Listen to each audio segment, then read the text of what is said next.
सबको मेरा जय यीशु। हम आगमन काल के अंतिम चरणों में हैं और आगमन काल का एक विशेष अर्थ होता है पश्चाताप। आज हम पश्चाताप के विषय में सुनेंगे।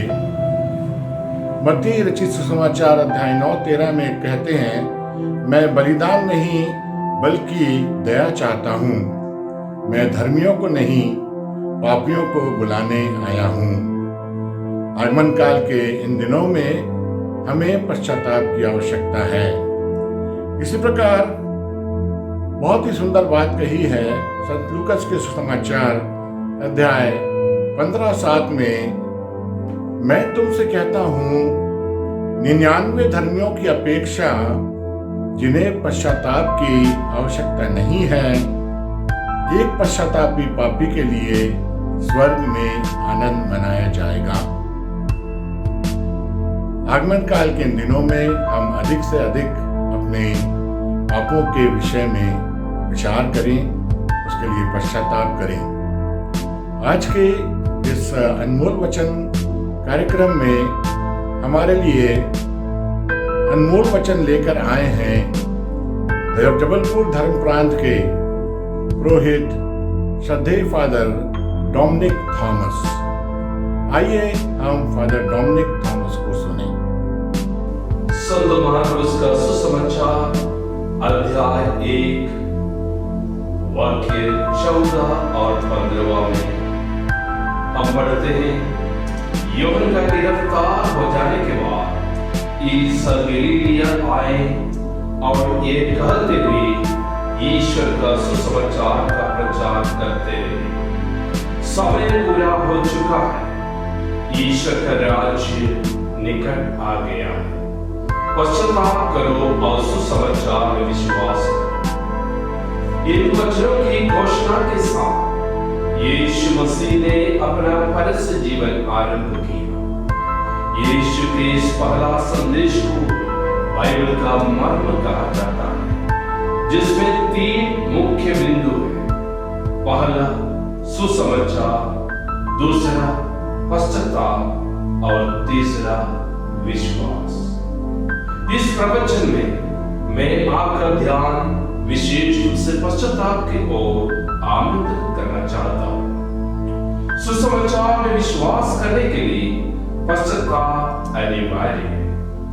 इस पश्चातापपूर्ण विश्वास को ग्रीक भाषा में मेटनोइया कहा गया है, जिसका अर्थ हृदय परिवर्तन है।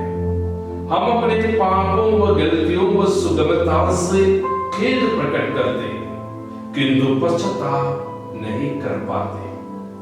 हृदय परिवर्तन केवल खेद या रिग्रेट प्रकट करने से नहीं, बल्कि पश्चाताप से ही होता है। पश्चाताप और खेद,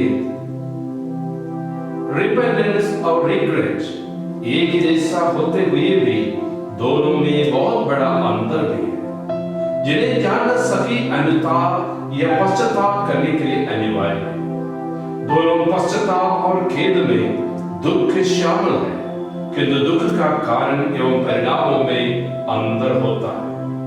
खेद किए गए कार्य या बोली गई बातों पर अफसोस या दुख है, जबकि पश्चाताप अपने पापों से 180 डिग्री मुड़कर पाप बंधनों से हमें छुटकारा देता प्रभु यीशु क्रिस्त में संपूर्ण भरोसे के साथ निर्भर हो जाना।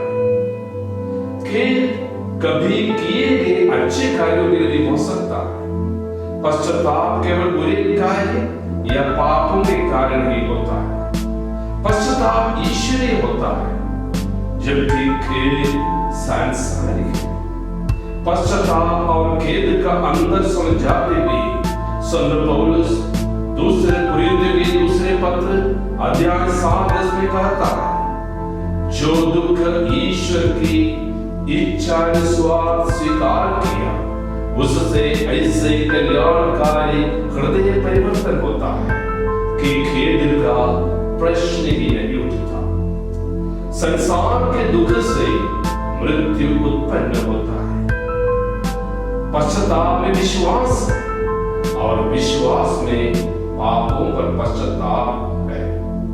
पश्चाताप में विश्वास हमें पापों को तिरस्कार करने और यीशु में संपूर्ण रूप से निर्भर होने को प्रेरित करता है।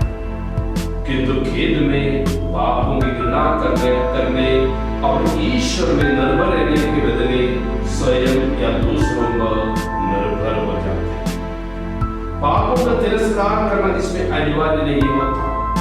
पश्चाताप में मुक्ति एवं आनंद का अनुभव, किंतु खेद में मुक्ति एवं आनंद का अनुभव करना जरूरी नहीं है।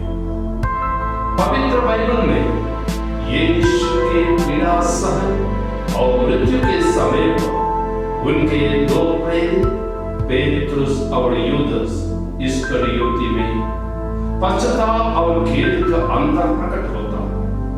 दोनों प्रेरितों ने यीशु के विरुद्ध महा अपराध किया। यूदास ने अपने गुरुवर को प्रणाम करते हुए चुंबन देकर गुरुवर यीशु से विश्वासघात कर शत्रुओं से पकड़वाया। पेट्रुस ने अपने गुरुवर को 3 बार इनकार किया। दोनों को अपने घोर अपराधों पर दुख या खेद हुआ। पेट्रुस अपराध करने पर गुरुवर यीशु मसीह ने पेट्रुस की ओर देखा और पेट्रुस यीशु की। पेट्रुस बाहर जाकर अकेले में फूट फूट कर रोया। पेट्रुस पवित्र आत्मा की कृपा एवं प्रेरणा में रहा और इसी कारण पेट्रुस को अनुभव हुआ कि यीशु उनकी ओर देख रहा है। पेट्रुस ने यीशु की ओर देखा और पेट्रुस का दुख पश्चाताप में बदल गया। पुनरुत्थान के बाद यीशु ने पेट्रुस को कलीसिया का अध्यक्ष नियुक्त किया और पेट्रुस ने हजारों को पश्चाताप के लिए प्रेरित किया और यीशु के शिष्य बनाए। पाप मुक्त और पवित्र आत्मा से परिपूर्ण संत पेट्रुस निडर होकर पेंतकोस्त के दिन उपस्थित यहूदियों को समझाइश देते हुए कहा, इस्राएली भाइयों, ईसा मसीह ईश्वर के विधान तथा पूर्व ज्ञान के अनुसार पकड़वाए थे और आप लोगों ने विधर्मियों के हाथों उन्हें क्रूस पर चढ़वाया और मार डाला है। किंतु ईश्वर ने मृत्यु के बंधन खोलकर उन्हें पुनर्जीवित किया। वे लोग मर्माहत होकर पेट्रुस तथा अन्य प्रेरितों से कहा, भाइयों, हमें क्या करना चाहिए? पेट्रुस ने उत्तर दिया, आप लोग पश्चाताप करें। आप लोगों में प्रत्येक अपने अपने पापों की क्षमा के लिए ईसा के नाम पर बपतिस्मा ग्रहण करें। जबकि यूदास में शैतान घुस गया और अपने गुरुवर यीशु को पकड़वाया।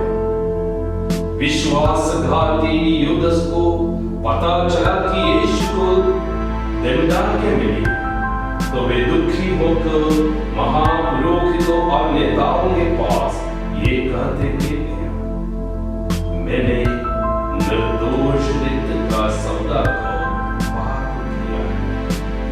उन लोगों ने उत्तर दिया, हमें इससे क्या, तुम जानो। इस पर यूदास ने चांदी के सिक्के फेंक दिए और जाकर फांसी लगा दी। यूदास को अपने पापों पर दुख या खेद हुआ, किंतु उसने पेट्रुस जैसे यीशु की तरह देखा नहीं, बल्कि अपनी समस्या का निदान के लिए, अपने आंसू को पोंछने के लिए उन पुरोहितों और नेताओं की तरफ देखा जो यीशु के विरोधी थे। जीवन में चाहे कितने बड़े ही पाप क्यों न हो, हम पेट्रुस के समान यीशु की तरफ देखें और मुक्ति पाए। खेद नहीं, बल्कि सच्चे पश्चाताप होना अनिवार्य है।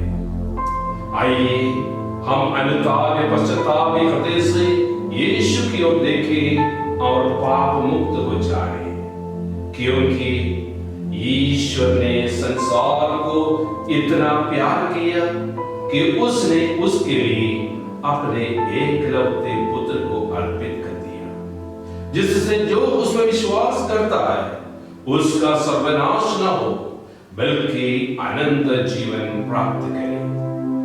ईश्वर ने अपने पुत्र को संसार में इसलिए नहीं भेजा कि वह संसार को दोषी ठहराए, उसने इसे इसलिए भेजा है कि संसार उसके द्वारा मुक्ति प्राप्त करे। अनुताप या पश्चाताप के हृदय से हमारे प्रभु ईश्वर ईसा मसीह को अपने हृदय में स्वागत करें। हमारे प्रभु यीशु मसीह के जन्म पर्व के शुभकामनाएं आप सबों को मिले।